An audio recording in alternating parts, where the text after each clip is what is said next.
Hello, patron, and welcome back to my life. It's Writer Wednesday, the day where I give you my tips and advice on the art and the business of writing, tell you how I do what I do as an indie author. How fast can I say it? Today I want to talk to you a little bit about Createspace. I'm sure you know what Createspace is, but for anybody who doesn't, they are a print-on-demand printer who is really famous in the indie publishing community because they are where most people get their paperback books printed. Their paperbacks are affordable, they are decent quality, they distribute directly to Amazon, pretty much everybody uses them. And everything that I'm saying in this video, and I will refer to them occasionally, also applies to Ingramspark and Lightning Source, which are print-on-demand suppliers similar to Createspace, a little bit different, but they are the only option that we currently have for hardcovers, except for Lulu, which is just, in my opinion, not a very good website. So, these print-on-demand distributors are great for getting your print books made. You give them your print files, and like magic, they appear for sale on Amazon. Some readers only want to read print books. I am one of those people. You should always endeavor to have your books available in print. Otherwise, you are just cutting out a huge section of the market. You're leaving money on the table. Another nice thing about these print-on-demand services is they take care of all of the logistics. You don't have to supply your books to Amazon. They do, automatically, and they just send you money. It's great. And because your readers are buying directly from Amazon, they still get free shipping with Amazon Prime and all of the other perks and benefits that make Amazon one of the best places to shop in the entire world. However,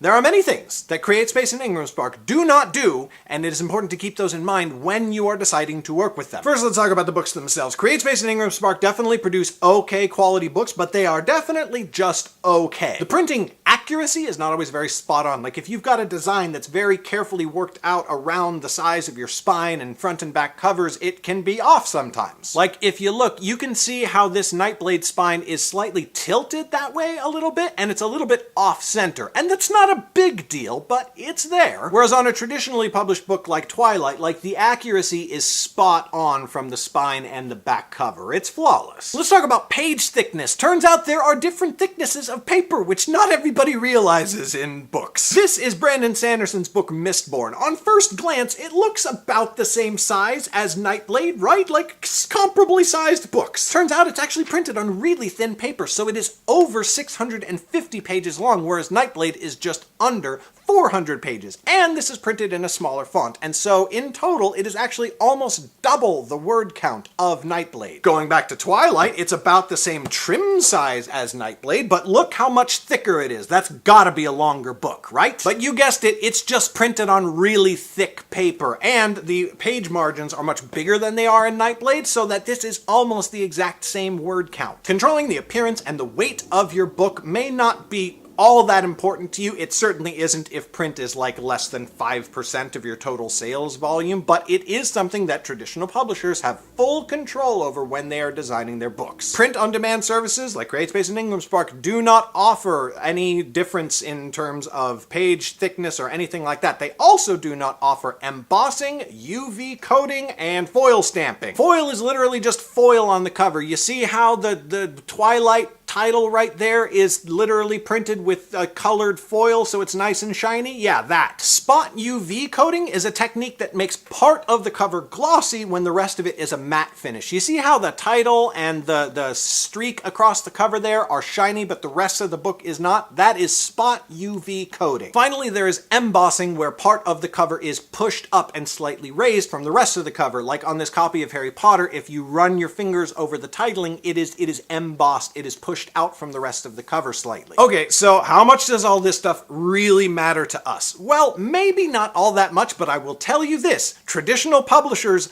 don't go to all this trouble because it doesn't sell more books. It definitely does. No, people can't see emboss or foil stamping or spot UV coating on the Amazon sales page, but if you ever sell physical books in a live environment, such as at conventions or at a local independent bookstore or anything like that, you are much more likely to evoke a positive reaction in a potential reader if your book looks like a traditionally published book, including all these bells and whistles. Because I can always spot a Createspace or an Ingramspark book every single time. They look like they were printed at the same place, because they were. The final aspect is price. Createspace and Ingramspark make your book available for a pretty affordable price. Createspace in particular. Ingramspark's prices are actually not that decent. However, both of them offer you, the author, even bigger discounts if you buy direct from them. But you can definitely get them cheaper and for better quality. Right now, a copy of Nightblade from Createspace cost me about $6.50. I could get a bulk printing of 500 of them done with UV coating and embossing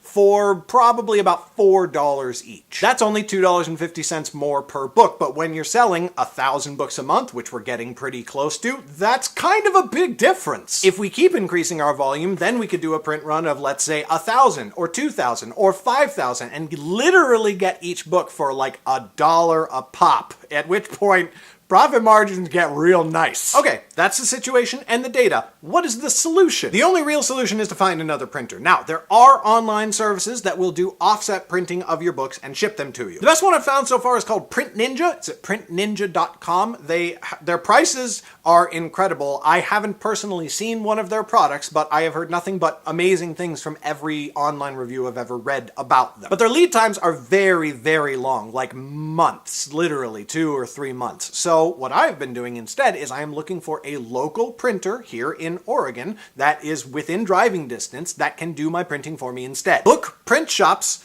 much to everyone's surprise, exist all over the place, especially near major metropolitan areas. If you live near a major city, I guarantee you there are lots of shops near you that will and can print your books at a high quality for a decent cost. Having a local printer also means that you have a direct relationship so that you can coordinate with them better, probably, like arrange better deals because there is that personal communication factor. It also just means your logistics are better arranged and coordinated and less waiting in general. We're indies, right? We need to be nimble. In all things, faster is better. And if the books are being printed literally within an hour of you, that's pretty fast. Which is another thing about print-on-demand places, by the way. Createspace isn't too bad, but Ingramspark takes a long time. It's very irritating. Now, one thing about printing your own books is that the printer will not distribute to Amazon for you. They will not put your book for sale on Amazon. But you can actually do that yourself through programs like Amazon Advantage.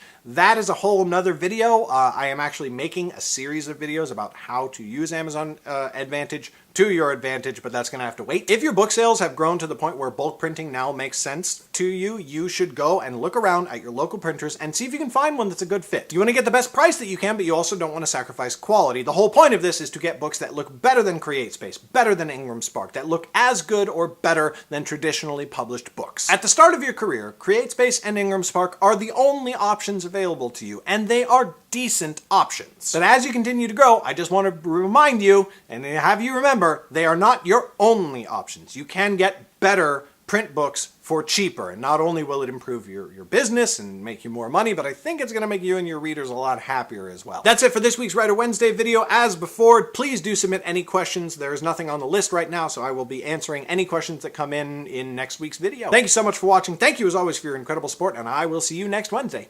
Bye!